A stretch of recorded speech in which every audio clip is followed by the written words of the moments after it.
Thank you for joining us at the Roundtable. Brought to you by Community Education Arts, a nonprofit organization based in Noblesville, Indiana. I'm Alice Cavanis-Gober, president of CEArts. And I'm Sarah E. Morin, secretary of CEArts. Let's sit down at the Roundtable.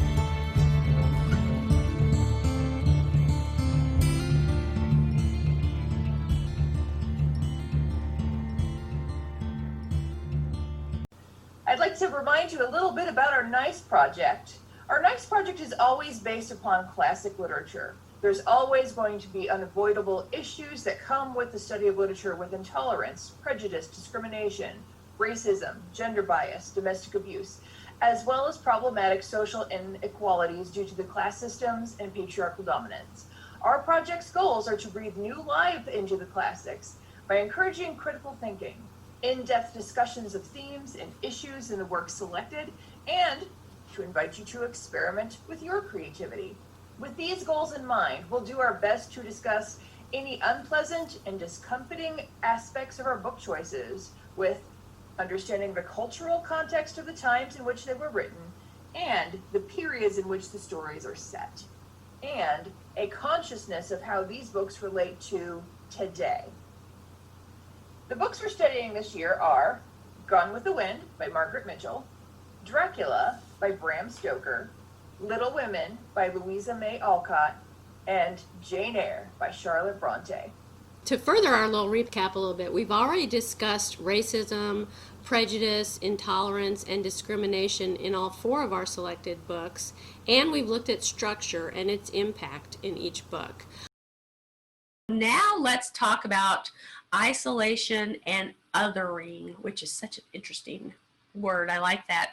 And, you know, all four of our books deeply have a lot of isolation and othering elements to them. I start us off a little bit with Dracula. You know, we talked a little bit about how Dracula, this was really the first vampire book.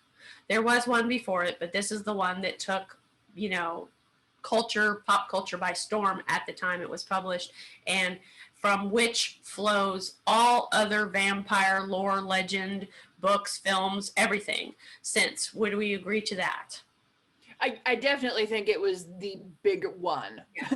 And what's happened in the transition of the vampire and pop culture, it's so interesting because we, as the public, throughout these hundreds and hundreds of years, whatever, since the book came out, we have othered Dracula and vampires from the monsters that Dracula originally was to kind of being sexy, romantic, fantasy men, human men and women. There have been some female vampires in movies and books since Dracula, and that's such a crazy. I mean, talk about seduction. You know, we as a audience, as a public, from the time this book came out, was published, we have turned Dracula and vampires into sexy human people. It's crazy, you know. What do you think about that? Yeah, no, and yeah, the way I would phrase it, I agree with you, is that instead of seeing Dracula and vampires from other than us, we now see them as us. Yeah. And in the case of some of the successors, yeah. Like in Twilight, the main character wants to become a vampire, so that's definitely not othering. That's the opposite of othering. Become a desired state, like somehow, you know. And I think that's such a interesting thing that we've done with this story, this horror story that Bram Stoker wrote. We have romanticized it to a point where, you know, many times I can say honestly, in my first marriage, which was very abusive, you know, comparing that man to a monster, to a vampire sucking the lifeblood out of me, or, you know, and everybody's path that he crossed, and you know, or even, you know, doing the Jekyll and Hyde kind of comparison, the monster character to the human character. That's, you know, it's very common in today's world to use the term vampire as a way to describe a human person in your life who is sucking your life force out of you by their control issues, their abusive behavior, whatever it is. It's become normal to refer to those kind of people as vampires. And so that's really interesting. I do think that isolation in Dracula is very profound. I mean, Jonathan's isolation in Dracula's castle leads him to a physical and mental breakdown. Yep. Right? We have isolation of Renfield in the insane asylum. Mina gets put kind of in isolation at one point where they don't take her with them. You call them the Vampy killing squad, Yep. Kill Vampy squad. Kill Vampy squad. Yeah, and sometimes she's right there with them, especially towards the end of the book. But other times she's relegated to, being locked in a bedroom or something where Dracula can't get at her. And of course he does get at her. But, so isolation plays a part. And Lucy's whole evolution of being, to use your words earlier, seduced by Dracula, that's a very isolating thing because everybody else just thinks she's physically ill, right? Mm-hmm. But this is happening in her mental and physical self alone with Dracula. That's an isolated seduction, if you will, or to use less romantic words, an isolated assault that happens over time, right? So I think that in Dracula we've got some really good examples of isolation and othering. In Gone with the Wind, certainly we've got a lot. The war is probably the biggest isolating factor in Gone with the Wind. It definitely depicts the Civil War in harsher terms than does Little Women, which takes place at the same time period. And so all of the isolation and terror of war is in some ways better in Gone with the Wind than in Little Women because it's richer, it's fuller, it's darker, it's more horrific. It's more realistic. Yeah, it's more realistic, and it's based on all that research that Margaret Mitchell did. I think especially in relevance to today's world, I'm going to kind of try to tie things into today's world. How Gone with the Wind depicts the Southerners' thoughts leading up to the war and the horrors of war as they're happening are particularly relevant today, again, because due to that kind of the extreme Trump supporters that we're seeing now who are calling for armed revolution and secession due to the landslide, victory of Joe Biden in the presidential election of 2020. It's just kind of creepy and scary to kind of parallel those scenes early on in Gone with the Wind where the Southerners are talking about how they're going to whip the Yankees and all that stuff, and it's like, oh my gosh, that rhetoric is a little too close to home right now. It's just a little bit uncomfortable. But again, it is a way for modern audiences to relate, modern readers I should say, to relate to Gone with the Wind and to delve deeply into those issues. I think in terms of childhood trauma and isolation, our best examples are Jane Eyre and Little Women. Would you agree with that? Tell me, I absolutely agree with Jane Eyre. Tell me more about how you find the trauma in Little Women. Well, in Little Women, in the first half of the story, the girls aren't all that old. Father is gone. He's off to war as a chaplain. And at some point, Marmee goes to take care of him. So the girls are alone with a housekeeper. This is, you don't get the sense that they're used to Marmee being gone at all. They are supposed to sort of become more mature and take on a lot of her roles, including caring for the poor, poverty-stricken German immigrants. That's Beth, and Beth is the only one who does it. I think Meg does it a little bit at first, but then she kind of stops going to visit those German immigrants, and it is Beth who takes up that burden and contracts scarlet fever from them. So I feel like there's trauma there. There's trauma of loss of both parents, even if they know it's temporary. The threat of fathers dying is there. So that's a traumatic experience for them. That's why Marmee goes to take care of him.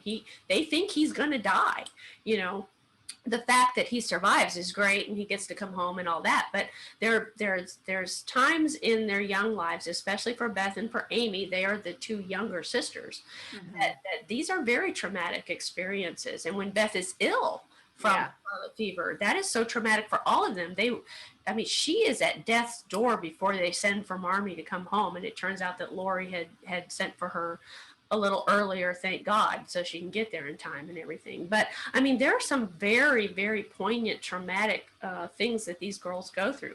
Amy falling through the ice, for Jo, who's one of the elder of the four March sisters, a tremendous amount of guilt, at a young age, she has to bear because Amy falls through the ice basically because of Jo, and so it's very, there's a lot of trauma in there, I thought. And then of course, the ultimate trauma of Beth dying young and being ill. But that we talked about that at great length in prior episodes. But that's what I see as the childhood trauma. And of course, through it all, both in Little Women as in Gone with the Wind, a war is going on. Now, I feel like the war in Little Women is much more whitewashed, and no pun intended, but it's there, than it is in Gone with the Wind. But still, we know there's a war on, right? So these kids, these girls are, basically growing up during a wartime that the war is in their country. I mean, you and I have experienced wars in our lifetimes, but they're overseas. Our soldiers go fight them over there. This is a civil war. It's happening, in their country. So I don't know. Right. And I've never had a relative like in my immediate family in war in my lifetime. My brother served in the Navy throughout, his entire adult life, because he went to the Naval Academy straight out of high school. And so even though, he as a doctor, he was not on the front battle lines, there's always been that fear until he retired. Whenever a war is going on in our lifetimes, my parents, when they were alive, and myself, I mean, we worried about him because sometimes we didn't really know where he was, but he's fine, by the way. But anyway, so I think childhood trauma and war certainly caused isolation in those books. Go ahead. And I think that now that you've explained, I'm like, oh, you're right. There is a lot of trauma. Yeah. I think because, I associate Little Women with it's Christmas time and I'm going to watch Christian Bale and Winona Ryder. I have more warm fuzzies, but I'm like, no. Think of it as a sweet little book about four little girls, right? Right. But I think also it's interesting to look at when we talk about isolation, more than the other books, that idea of the importance of the close-knit family and what happens when those close ties are broken for whatever reason. Yeah. And like you pointed out, like when Amy is sent away to be with Aunt March when Beth is sick because she needs to stay safe, she hasn't had that disease. Right. That's an isolation, which A, is traumatic for her. B, it does also, there's growth that goes on for the characters when they are isolated. It happens in the second book.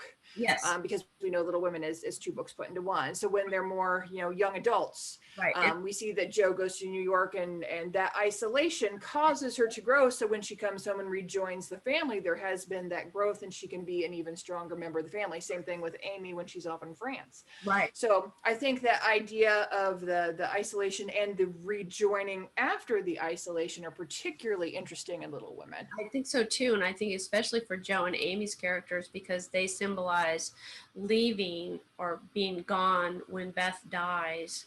Amy's in France. After Beth dies, Jo goes back to New York. She needs to be, she's got to get away. And both of their characters come back to the family with that loss of that important person. Beth is gone, but they come back to the family and regroup and reform that family unit in really positive ways. Join us next time as we continue our recap discussion for the 6th annual NICE project. This has been At the Round Table with Alice And Sarah E. of Community Education Arts. Our nonprofit organization is based in Noblesville, Indiana. You can find us online at CEArts.org. We'd like to thank James Weston for writing our intro music and for his technical savvy. Join us next time At the Round Table.